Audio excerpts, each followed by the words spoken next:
Françaises, Français, le pouvoir vacille au sommet de l'État. Une onde de choc traverse la République et le locataire de l'Élysée semble au bord du renoncement. D'après une révélation fracassante, un haut conseiller de Matignon aurait brisé l'omerta. L'actuel chef de l'État n'a plus la légitimité d'exercer. Des indiscrétions relayées par plusieurs sources font état d'un climat de rupture interne. Celui qui fut longtemps un artisan silencieux de la majorité se dresse désormais contre le président, dénonçant son entêtement dangereux et son isolement complet face aux défis majeurs du pays. Depuis plusieurs jours, des fuites inquiétantes circulent sur les plateformes d'information alternatives. Un décret secret aurait été signé pour transférer des pans entiers de souveraineté nationale à une entité supranationale.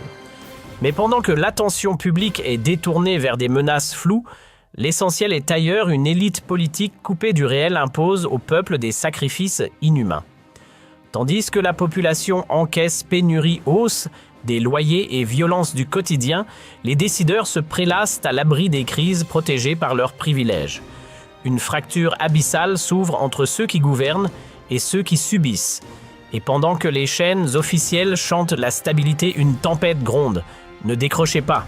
Ce que vous allez entendre dépasse tout ce que vous avez imaginé. Visualisez la scène dans une salle confidentielle du Sénat. Un sénateur influent aurait brisé le silence devant ses pairs, déclarant « Il faut tourner la page, la gouvernance actuelle nous mène droit dans le mur ». Ce coup de tonnerre rappelle une crise institutionnelle passée quand un ancien ministre de l'Intérieur avait claqué la porte du gouvernement, dénonçant des méthodes autoritaires et une absence totale de cap stratégique. Une voix s'élève donc à nouveau cette fois depuis le cœur du pouvoir législatif, accusant l'exécutif de fuir ses responsabilités et de mépriser les principes mêmes de la République. Mais cette fois, l'onde de choc dépasse tout ce que le pays a connu ces dernières années. Celui qui fut jadis l'un des stratèges du palais dénonce désormais une dérive incontrôlable, une diplomatie à la dérive des décisions économiques imposées sans débat et un abandon pur et simple des fondamentaux républicains. Des révélations confidentielles pointent du doigt un agenda imposé depuis l'étranger, dictant chaque réforme sans considération pour les réalités locales. Le pays ne serait plus maître de son destin, livré aux caprices d'alliances opaques et d'intérêts transnationaux. Ce soulèvement interne marque un point de rupture. La façade de l'unité présidentielle se fissure. Le cœur même du pouvoir vacille. Des signaux alarmants émergent désormais des travées de l'Assemblée nationale. Plusieurs élus, jusque-là silencieux, n'excluraient plus de faire bloc contre le gouvernement. Le climat devient électrique, les lignes bougent. Une crise de régime est-elle en train de naître? Les indicateurs virent au rouge vif. L'appareil d'État chancelle sous le poids de décisions technocratiques déconnectées. Le déficit national atteint des sommets inavouables. Certaines projections confidentielles évoquent un gouffre budgétaire qui pourrait dépasser les 7% du PIB en 2025. L'édifice vacille et le silence des institutions ne fait qu'amplifier la colère. La détresse sociale s'étend à grande vitesse. Des familles entières sombrent dans la précarité étudiante, contraints d'abandonner leurs études, travailleurs à temps plein vivant dans leurs voitures, retraitées dépendant de l'aide alimentaire. Les prix explosent dans tous les secteurs, du loyer à la cantine scolaire, pendant que le pouvoir reste muet comme s'il ne voyait rien. Et que fait le président? Il s'exhibe devant les caméras alignant les promesses, sans lendemain, tandis que les experts du Trésor préparent en secret une mesure explosive, une contribution obligatoire exceptionnelle sur les revenus modestes. Une taxe déguisée frappant de plein fouet ceux qui n'ont déjà plus rien. Un hold-up social organisé. Et pendant que le pays s'enfonce, le chef de l'État organise des dîners mondains à l'étranger, entouré d'artistes et de milliardaires loin de la réalité que vivent les Français. À la campagne, les éleveurs bradent leur bétail pour survivre, acculés par des charges intenables. Dans les grandes villes, les files d'attente devant les banques alimentaires s'allongent chaque jour.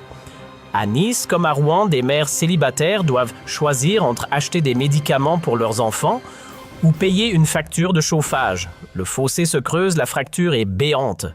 Et pendant ce temps, l'arrogance présidentielle brille sous les projecteurs. Le tissu économique local se désintègre lentement. Des milliers de petites structures mettent la clé sous la porte, étranglées par des normes absurdes imposées sans concertation. Des boulangers aux garagistes, personne n'échappe à cette spirale infernale. Pendant ce temps, les grandes firmes internationales captent les subventions, délocalisent la production et laissent des zones entières en friche. L'automobile, le textile, l'agroalimentaire, tous les secteurs sont frappés. À Mulhouse, un équipementier ferme ses portes. À Nantes, une usine de transformation licencie en masse. Le savoir-faire français est dilapidé, sacrifié sur l'autel d'une mondialisation hors sol. Rien n'est dû au hasard. Pendant que l'État ferme les yeux, des milliers d'entreprises transfèrent leurs sièges vers des territoires plus rentables, attirés par des conditions fiscales plus souples et une main-d'œuvre moins coûteuse. Le résultat ? Des bassins entiers de population laissés à l'abandon.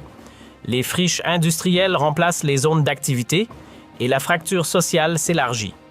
Au printemps 2025, le nombre d'expulsions locatives a explosé, tandis que les violences urbaines se multiplient. À Lille, Grenoble ou Montpellier, les forces de l'ordre peinent à contenir la colère de quartiers oubliés où se mêlent désespoir économique et tensions communautaires. Et toujours le pouvoir reste silencieux. Les réseaux sociaux s'enflamment, assez de mépris. Le peuple s'éveille. De Rennes à Avignon, de Nancy à Montpellier, la contestation s'installe dans les esprits sur les murs, dans les conversations quotidiennes. La société civile gronde, chaque mot devient une étincelle. Les derniers sondages publiés sont sans appel. 62% des citoyens redoutent de ne plus pouvoir assurer leur avenir financier. Plus d'un Français sur deux réclame un changement radical de cap économique. Et un chiffre fait trembler les cercles du pouvoir, 68%, déclarent ne plus croire aux promesses du système actuel. La défiance est totale. L'ordre mondial vacille, suspendu à des décisions qui échappent à tout contrôle démocratique. Plusieurs chancelleries dénoncent une implication de la France dans des opérations extérieures jugées provocatrices. Des documents confidentiels évoquent la présence discrète de troupes hexagonales sur des territoires sensibles sous couvert de coopération militaire. Le moindre incident pourrait déclencher une réaction en chaîne. Pourtant, du côté de l'exécutif, c'est le mutisme absolu, tandis que la presse étrangère s'interroge sur le rôle réel de Paris des fuites, affirme que des dispositifs stratégiques auraient été redéployés dans des zones à haut risque. Le climat est explosif. Aucun communiqué officiel, mais l'ironie fuse sur les chaînes étrangères. Le funambule de l'Élysée joue avec le feu. Cette dérive rappelle d'anciennes polémiques lorsque des hauts gradés avaient alerté sur le démantèlement progressif des capacités opérationnelles françaises. Aujourd'hui encore, le constat est accablant. L'armée est engagée sur tous les fronts zones. Instable théâtre d'opérations extérieures, maintien de l'ordre sur le territoire. Les effectifs s'épuisent, les moyens manquent. Et plutôt que de redonner souffle à nos forces, le chef de l'État privilégie des agendas dictés par des alliances floues, ignorant les mises en garde internes. Une fuite en avant potentiellement tragique. Face à cette impasse, plusieurs voix au sommet de l'État exigeraient une rupture immédiate avec l'actuelle ligne politique. L'accusation est claire, l'exécutif aurait troqué l'intérêt national contre les faveurs d'alliances opaques. Depuis des semaines, les plateformes numériques s'agitent autour du 10 septembre 2025, entre prédictions cataclysmiques et fantasmes délirants, chute du système bancaire, proclamation d'un nouvel ordre mondial ou effondrement des bourses. Certains osent même évoquer des événements surnaturels. Mais derrière ces diversions spectaculaires se cache un malaise bien réel, un sentiment d'abandon, d'effacement de la souveraineté et d'asservissement aux dogmes venus d'ailleurs. Pendant que l'opinion publique se perd dans l'attente d'un cataclysme, les décideurs avancent masqués. Derrière les portes closes, des mesures se dessinent pour aligner encore davantage le pays sur des directives supranationales. Un document confidentiel évoque un transfert massif de fonds publics, plus de 100 milliards d'euros vers des programmes transcontinentaux sans contrôle citoyen. Et pendant ce temps, les infrastructures nationales tombent en ruines, salles de classe surchargées, services hospitaliers saturés, pensions de retraite au rabais. La colère de certains hauts responsables n'est que la partie visible d'une fracture bien plus profonde, celle d'un pouvoir qui ne se parle plus, qui ne se comprend plus. Un système en désintégration. Ce soulèvement révèle un malaise profond, même au sein du premier cercle du pouvoir, les voix dissidentes se multiplient. Le système se délite, les masques tombent, la France entre dans une zone de turbulences historiques. Les citoyens veulent des comptes, ils refusent désormais de subir en silence. Jusqu'à quand tolérerons-nous le déclin de notre nation, orchestré par une minorité déconnectée? Jusqu'à quand accepterons-nous que nos valeurs soient piétinées par des intérêts qui ne nous représentent pas? Assez d'aveuglement. Il est temps de réclamer une nouvelle légitimité populaire. Exigeons un retour aux urnes, une respiration démocratique, un renouveau. Partagez cette vidéo si vous pensez que l'heure du réveil a sonné. Laissez un commentaire. Sommes-nous prêts à changer le cours de l'histoire? Car l'avenir appartient à ceux qui osent. Et vous oserez-vous ?